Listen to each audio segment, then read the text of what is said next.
Assalamualaikum warahmatullahi wabarakatuh.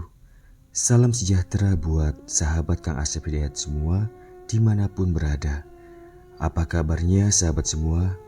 Ya, semoga saja kita semua selalu sehat walafiat, dilancarkan rezekinya, serta dimudahkan segala urusannya oleh Allah Subhanahu wa Ta'ala. Amin ya Rabbal Alamin. Kali ini Kang Asep akan kembali berbagi cerita misteri kisah nyata, melanjutkan kisah yang sebelumnya, yaitu yang berjudul Samirah bagian 3. Langsung saja kita ke bagian ceritanya. Namun seperti biasa, yuk kita membaca Bismillahirrohmanirrohim. Inilah selengkapnya. Pagi yang cerah dan indah dan sejuk khas pedesaan, ditambah kicauan burung-burung bersahutan menambah keindahan pagi itu. Para warga desa mulai beraktivitas di lahan masing-masing, walau hanya di lahan halaman rumah. Karena sejak kejadian beberapa hari yang lalu menimpa kepada Samirah, membuat warga trauma untuk pergi ke ladang. Assalamualaikum. Dua orang pria mengetuk dan mengucapkan salam di sebuah rumah jalur ketiga di perumahan Trans itu. Tak lama menunggu, dari dalam rumah terdengar suara jawaban salam dari kedua pria tersebut. Waalaikumsalam, silahkan masuk, jawab dari dalam. Dan tak lama kemudian muncul dari balik pintu rumah itu seorang wanita paruh baya. Oh, Pak Cente dan Pak Tanari, ayo silahkan masuk, ucapnya mengenali kedua tamunya dan kembali mempersilahkan masuk. Oh iya Umi, Pak Ustadznya ada, jawab dan tanya kedua pria itu yang ternyata mereka Pak Tanari dan Pak Cente. Ada Pak di dalam, ayo masuk, jawab wanita itu yang ternyata itu istrinya Pak Ustadz yang biasa di desa itu dipanggil dengan sebutan Umi. Singkat cerita, Pak Cente dan Pak Tanari sengaja pagi itu bertemu dengan Pak Ustadz dengan maksud ingin menceritakan perihal yang dilihat oleh Pak Tanari ketika sepulang dari masjid tadi malam di depan rumahnya Romlan. Mendengar cerita dari Pak Tanari dan Pak Cente, sejenak Pak Ustadz terdiam seakan tengah memikirkan sesuatu. Lalu dengan pelan beliau berkata, benar yang Pak Cente katakan, cukup kita yang tahu, takutnya jadi fitnah. Karena fitnah itu sangat kejam. Kasihan almarhumah. Begini saja, nanti saya cari tahu lebih lanjut dan nanti saya akan jumpai Romlan. Demikian ucap Pak Ustadz bijaksana. Oh ya Pak Ustadz, saya kan tetangganya, bahkan sekampung dengan Romlan. Saya kasihan melihat Romlan saat ini. Saya sering lihat Romlan termenung sendiri di pintu belakang rumahnya. Dan ketika malam hari, bahkan pernah suatu malam, saya mendengar suara tawa terbahak dari dalam rumahnya. Penasaran, saya diam-diam mendatangi rumahnya. Saya mendengar Romlan tengah mengobrol dan tertawa. Tapi saya hanya mendengar suara Romlan saja yang bicaranya. Apa mungkin Romlan jadi gila Pak Ustadz? Sambung Pak Cente lagi. Mendengar cerita Pak Cente, kali ini Pak Ustadz terkejut. Demikian juga dengan Pak Tanari. Sing bener ya Pak kayak kuen, sambung Pak Tanari dengan raut wajah terlihat pucat. Astagfirullah, kalau begitu yuk sekarang kita ke rumahnya Romlan. Saya khawatir dengan Romlan, ajak Pak Ustadz kepada Pak Cente dan Pak Tanari. Lalu mereka bertiga berangkat hendak menjumpai Romlan di rumahnya. Di rumah Romlan, Pak Ustadz bersama Pak Tanari dan Pak Cente bertemu dengan Romlan. Setelah sedikit berbasa-basi, akhirnya Pak Ustadz bertanya, "Mas Romlan, bagaimana kabarnya? Sehat?" Demikian tanya Ustadz dengan lembut.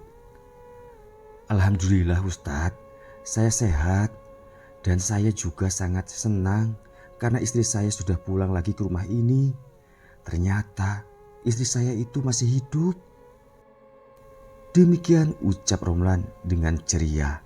Namun terlihat aneh bagi Pak Ustadz yang tentu saja membuat mereka bertiga terkejut mendengarnya. "Maksudnya bagaimana Mas? Mas bilang istrinya pulang?" tanya Pak Ustadz heran.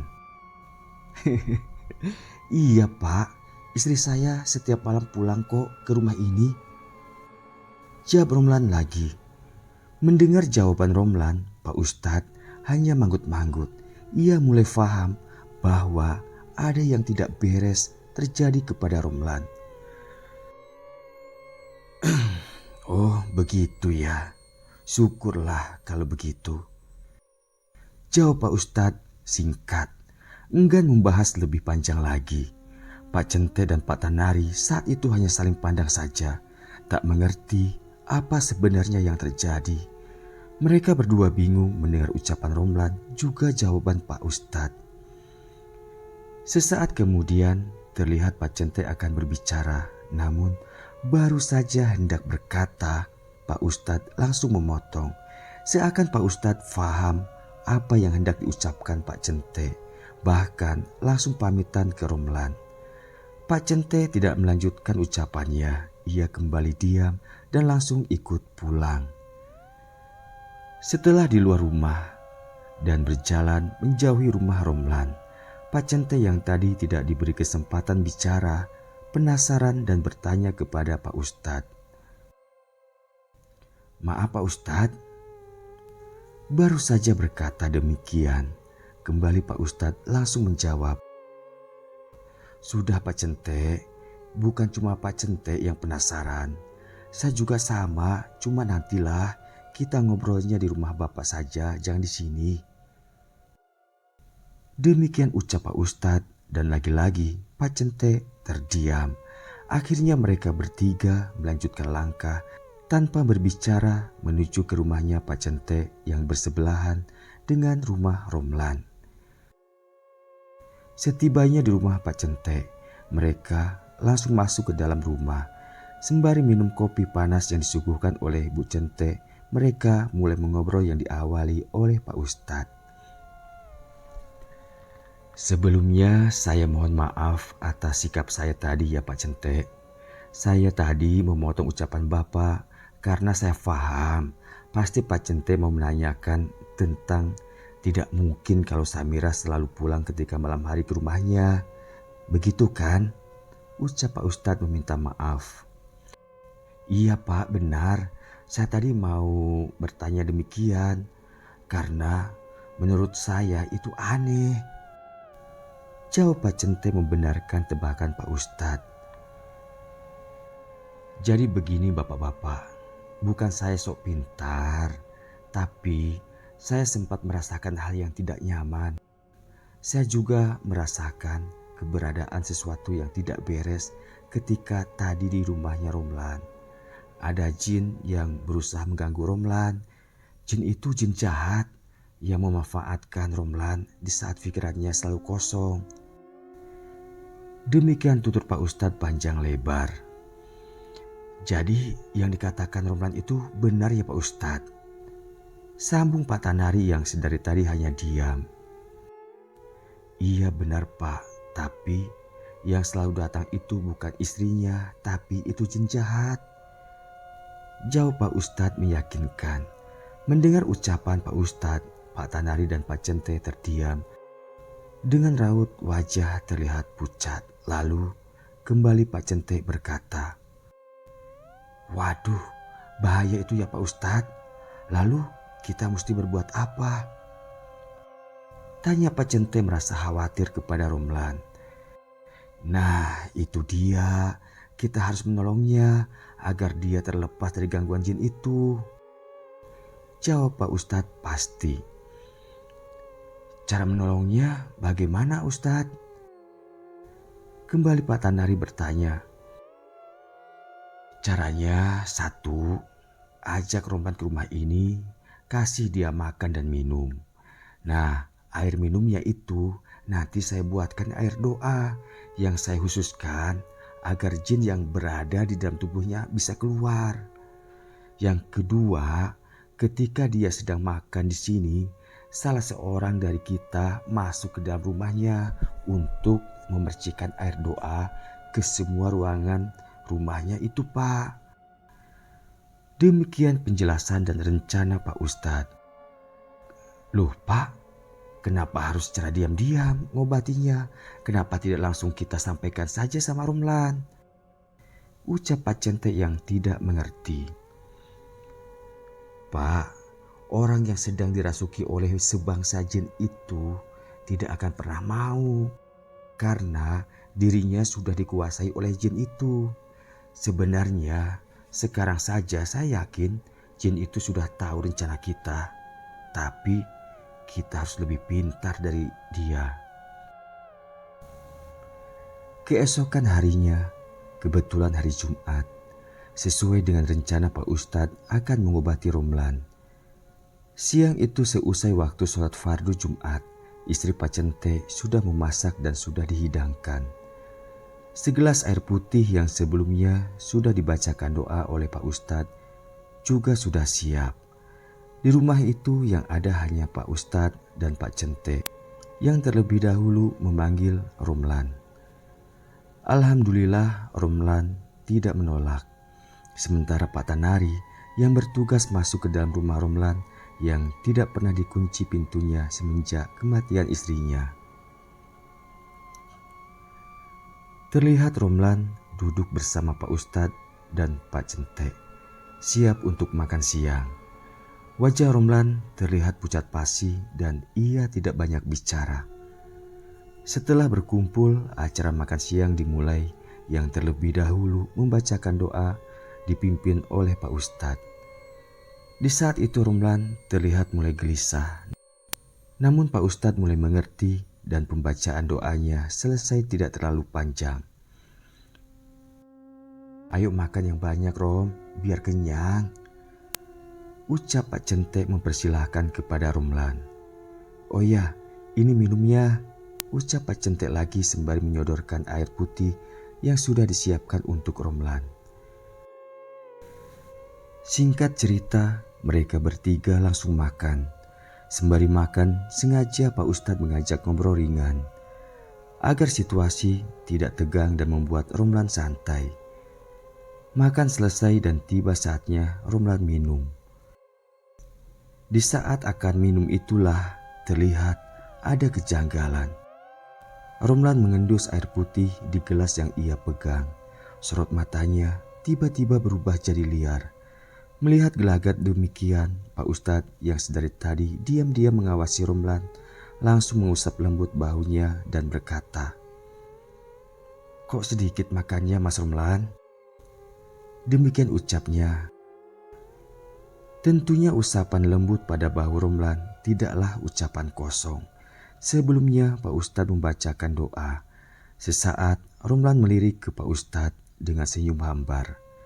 Lalu ia menjawab, "Udah kenyang Ustadz." Lalu glek, Romlan meminum air putih itu sampai habis. Setelah makan dan minum, Romlan duduk bersandar di dinding sembari menghisap sebatang rokok. Tatapan matanya menatap tajam ke plafon rumah. Pak Centek terus memandang ke Romlan dengan pikiran berkecamuk. Sementara Pak Ustadz memberi isyarat kepada Pak Centek agar diam saja, tidak usah menegur Romlan. Namun Pak Ustadz terlihat terus merafalkan doa dengan pelan bahkan nyaris tak bersuara. Tiba-tiba saja, mengapa kalian ikut campur dengan urusanku, ha?" Terdengar suara seorang perempuan berbicara. Pak Centek yang sebelumnya tengah memandang ke arah pintu depan yang terbuka tentu saja membuatnya terkejut. Pak Cente celingak-celinguk mencari sumber suara tadi, namun tetap ia tidak mendapatinya. Lalu Pak Cente memandang ke arah Pak Ustadz yang duduk tak jauh darinya. Mendapat tatapan demikian, Pak Ustadz hanya mengacungkan jari telunjuk di depan bibirnya, tanda isyarat agar Pak Cente diam. "Kenapa kalian ganggu aku, hah?" Kembali suara itu terdengar. Kali ini Pak Cente melihat suara siapa itu. Ya, itu suara perempuan yang tidak dikenali, namun keluar dari mulut Romlan yang saat itu tubuhnya terlihat mengejang. Melihat hal itu, Pak Cente terkejut. "Kepriben ge Pak Ustadz?" ucap Pak Cente seraya beringsut mendekati Pak Ustadz yang tengah fokus membacakan doa. Pak Ustadz tidak menanggapi Pak Cente, ia terus membaca doa. Pak Ustadz meraih gelas di hadapannya yang berisikan air putih itu dan menuangkan sedikit ke telapak tangannya. Lalu mengusapkan ke wajah Romlan sebanyak 3 kali. Sisanya dibasahkan ke bagian kepala dan ke telapak tangannya Romlan.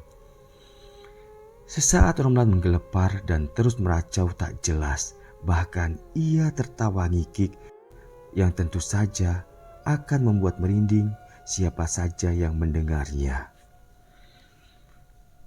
Di tempat lain, yaitu di rumahnya Romlan, Pak Tanari yang ditugaskan oleh Pak Ustadz untuk memercikan air doa mulai memasuki rumah Romlan. Dengan dada berdebar, ia mulai melangkah, mulai memercikan air sesuai perintah, mulai dari kanan terus memasuki setiap ruangan. Tak lupa, sebelumnya ia membacakan doa. Dari ruang tamu plus ruang keluarga, Pak Tanari masuk ke dalam kamar Romlan. Di dalam kamar terlihat lumayan gelap karena jendela dalam keadaan tertutup. Mungkin jendela itu juga jarang dibuka, bahkan tak pernah dibuka, sehingga di dalam kamar itu begitu apek. Tiba-tiba saja Pak Tanari merasa bulu kuduknya meremang. Segera ia memercikan air doa di dalam kamar itu hingga kriak. Pak Tanari merasa limbung. Tiba-tiba saja rumah itu bergoyang. Bak tengah terjadi gempa bumi berkekuatan besar. Pak Tanari keluar dari ruang kamar. Ia berusaha menguatkan mentalnya karena saat itu tugasnya belum selesai. Buru-buru ia membersihkan air hingga kembali ke titik awal. Setelah selesai, Pak Tanari membuka pintu depan hendak keluar. Di saat itulah ia seperti mendengar suara seorang wanita tengah menangis pelan dari dalam kamar Romlan. Mendengar suara tangis itu, sejenak Pak Tanari menghentikan langkah. Namun sadar bahwa saat itu tidak ada orang lain selain dirinya. Pak Tanari melanjutkan langkahnya, bahkan setengah berlari ia keluar tanpa sempat menutup pintu rumah itu dengan rapat. Bersambung. Bagaimana kisah selanjutnya? Ikuti terus kisahnya di Samira bagian akhir. Kang Asep haturkan banyak terima kasih dan wassalamualaikum warahmatullahi wabarakatuh.